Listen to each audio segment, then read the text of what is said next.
माझं नाव सुधाकर भागवतराव खंडागळे, बेलापूर बुद्रुक. बरं. हे जे आम्हाला शेत दिसतंय पाठीमागे, हे काय याच्याबद्दल सांगा ना थोडंसं.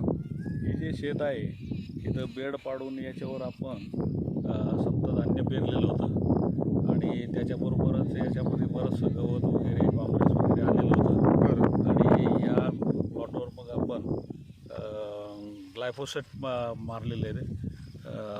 200 मिली प्रत्येक पंपाला याप्रमाणे आपण फवारणी केलेली आहे आणि फवारणी होऊन एक 10-15 दिवस झालेले आहेत आणि 15 दिवसानंतर या पिकाची अशी परिस्थिती आहे, याच्यातून माणूससुद्धा दिसत नव्हता, इतकं गच्च असं हे तण वाढलेलं होतं.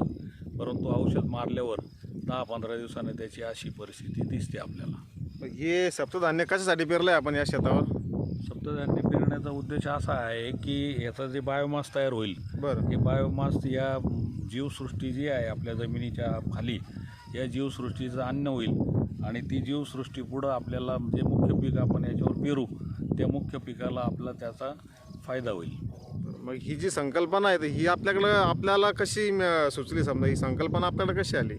ही जी संकल्पना आहे तर या संकल्पनेचे जे जनक आहेत, SRTचे जनक की जे भडसावळे दादा आणि त्यांच्याबरोबर असणारे अनिल निवाळकर, त्याचप्रमाणे आमचे ज्यांच्याशी माझा पहिला परिचय झाला असे रामभाऊ पुंड, या पुंड साहेबांच्या मदतीनं मला SRTची कल्पना मिळाली आणि त्या पद्धतीनं मी त्यांच्याकडे एक शाळेचा जो चर्चासत्र आहे ते केलं आणि त्यानंतर मला जाणवलं की या पद्धतीने जर शेती केली तर खरंच आपण काहीतरी नवीन करून जमीन सुपीक बनवून नवीन पिकं घेण्याच्या दृष्टीनं जमीन जी आपण खराब झालेली होती, माझी जमीन संपूर्ण या जमिनीमध्ये क्षार होते, माझं पाणी पण थोडं क्षारवट होतं, परंतु आता या जमिनीमध्ये इतकं फूल आलेलं आहे की जमीन सुपीक झालेली, सुदृढ झालेली आहे असं मला वाटतं. शेती शाळेमुळं काही आपला झाला का फायदा? शेती शाळेमुळंच मला त्याचे काही ज्ञान मिळालं.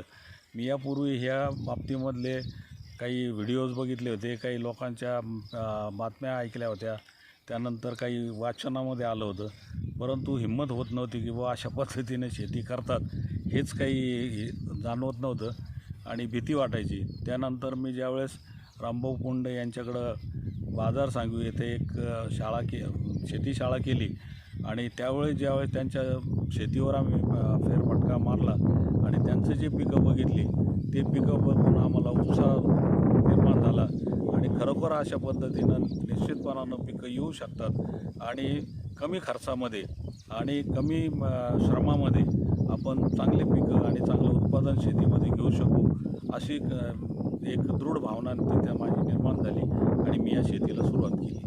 आता तुमची शेती बघून आता ही आसपासचे शेतकरी काही म्हणत असतील ना तुम्हाला, या नेमकं काय चाललंय बाबा, याचं शेतामध्ये तण खूप दिसतंय? सध्या तर आसपासचे शेतकरी हे टिंगलटवाळीच जास्त करतात, कारण अशा पद्धतीनं कोणीतरी शेतामध्ये खूप गवत केलं आहे आणि त्याच्यामध्ये पिकं घेणार ही संकल्पना त्यांना पटत नाही आणि जे नेहमीचे चालीरूढीप्रमाणे आमच्याकडं तर अशी चाल आहे की गवताचं एक ठोंबसुद्धा आमच्याकडं पिकामध्ये राहू देत नाही, इतकं स्वच्छ केलं जातं. आणि आता पूर्वी जी म्हण होती की बा तण खाई धन, त्यापेक्षा आता ही जी काही नवीन संकल्पना SRTची आली आहे, या SRTच्या संकल्पनेमधून आपल्याला तण देई धन हेच एक मूलमंत्र आपल्याला मिळालेला आहे आणि त्या दृष्टीने आता या पद्धतीची शेती करायला मी सुरुवात केलेली आहे.